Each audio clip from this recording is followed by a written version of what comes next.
everyone, this is the end of the trip. We are heading eastbound towards the DC area, sadly, because we love places other than DC.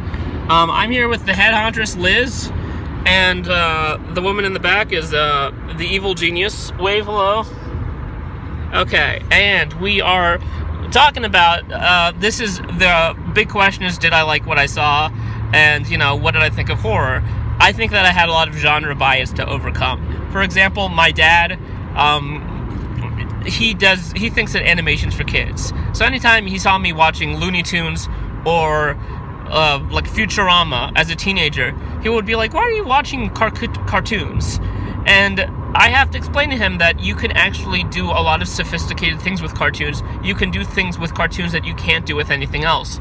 Which is why, as an adult, there's every reason to watch a great cartoon. Are there great reasons to watch, like, horror films, or everything under, or Grindhouse films, or everything under the genre? Does each one of them have, like, a justified reason to watch it as an adult? Liz? Well, I mean, that's kind of a loaded question. I mean, there's horror is a double-edged sword. There's a lot of it out there, and not all of it's good. But what is good is sometimes amazing, and you also have to take every genre at its own value. I mean, you're not going to compare a slasher film to, let's say, a Guillermo Del Toro film. They're completely different, even though they're both technically horror films. So wait, let me ask this. A horror film... I gotta get over. Liz is changing lanes, but that's okay. A Guillermo Del Toro, and that was one thing that I thought was really interesting this weekend, was I could see Terry Gilliam, Tim Burton, I could see the influences of them in these films, and Guillermo Del Toro especially. And so, Guillermo Del Toro films exist, and the copycats of Guillermo Del Toro exist. What are the kinds of films we saw this weekend offer that are kind of essential to a viewing? What do you think is a good viewing experience? Well, I mean, it depends. Grindhouse, once again, is not a genre in itself. It's a platform for multiple genres to exist in. You know, there's something to be said about an entertaining, quote unquote, bad film over a mainstream, boring one. And I would much rather watch a film like we just saw this weekend over something that is millions of dollars and not engaging. So these films, they're people are low budgets. They wear their hearts on their sleeve when they're making them. They're often labors of love, and everyone's doing it is working their asses off to do it. So I much rather support a smaller independent director than, let's say, I don't know, what would be a mainstream director that I'm not a huge fan of. While you're thinking of Paul that... Paul Haggis, for example. Paul Haggis, who... More a screenwriter, though. But, yeah, I understand what you're saying. Writing or screen. So if... Yeah, that is true that... Well, in this case, we do have the opportunity to, like...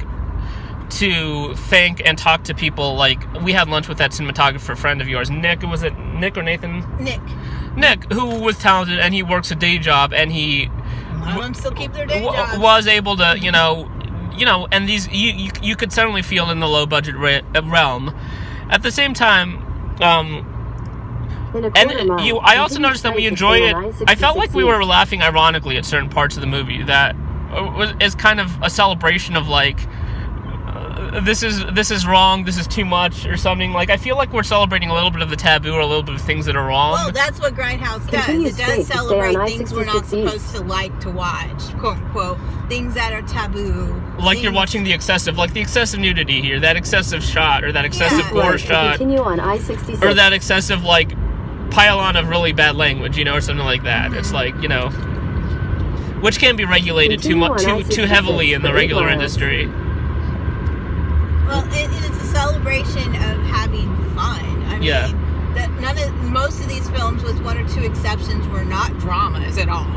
You know, they were comedies. And absurdity and comedy go hand in hand, especially historically, it goes hand in hand. So, you know, there are still people that are making these movies, and they still have audiences. They're just not the large $1 million audiences that most mainstream people do. So go see it.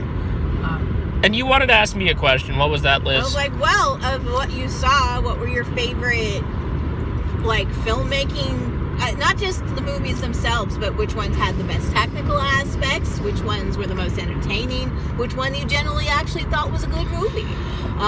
All those are valid questions. What did you think? I feel like I would not have, my weekend would not have been complete if I didn't see Bad Ninja, and I didn't, which was the very last film. Ninja Badass. Ninja Badass. I should get these titles right. Yeah, in the sense that I aesthetically appreciated the taste of everything I saw a little bit. I couldn't, at the same time, I couldn't necessarily be hooked or engaged as much. But with Ninja Badass, I sort of lost it. I sort of lost myself in the absurdity and silliness of the plot. It was the same feeling I kind of get a little bit in Plan 9 from Outer Space, which is, for those of you who don't know, is a really sloppily made amateurish movie that has gained a second life as a film to be watched for its technical errors. And this film sort of makes those technical errors on purpose. I've never seen such poorly shot like fight sequences.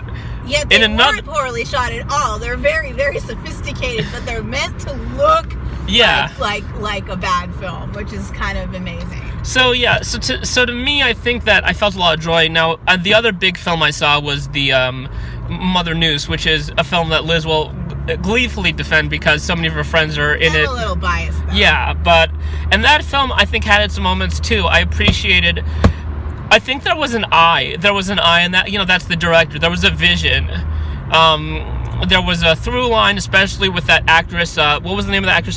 Whose actual name is Jezebel? Yeah, Jezebel Annette, who's been an indie film actress for many, many years now, and a belly dancer. So the sort of way of presenting the film of like, let's emphasize the blood for blood's sake, let's emphasize the sex for sex's sake, let's emphasize the naughty for, is not necessarily what I consider like the things I like about movies. I like, the narrative. I like to be hooked narratively. And those things take me out of being hooked narratively. However, I give credit to the director of Mother Noose for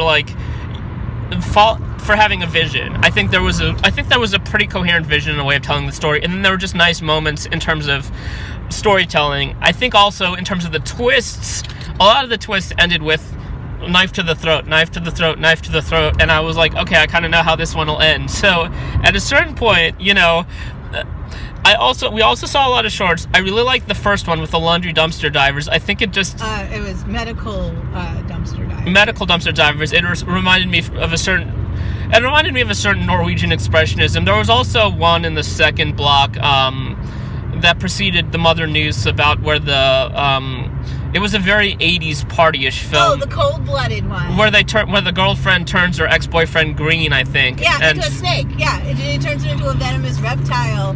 And they actually had 3 songs written specifically for that short, and one of them won. That had a stylistic consistency. It's sort of... I appreciated the 80s vibe of it. So there's stuff to appreciate in it. I think that when I was most emotionally engaged was probably the very last one.